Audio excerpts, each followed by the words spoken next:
Welcome to the latest update program. The topic of discussion is Conclave on Public Procurement.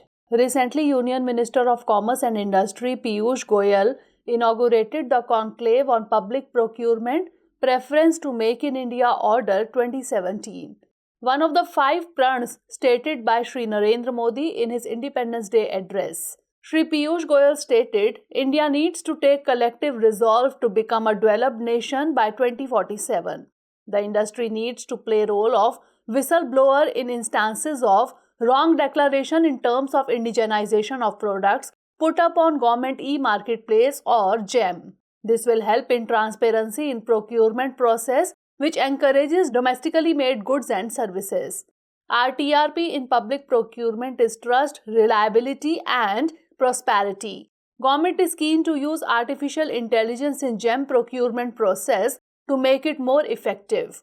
Bureau of Indian Standards, that is BIS, will engage with Indian industry to ensure use of Indian standards in various sectors of manufacturing.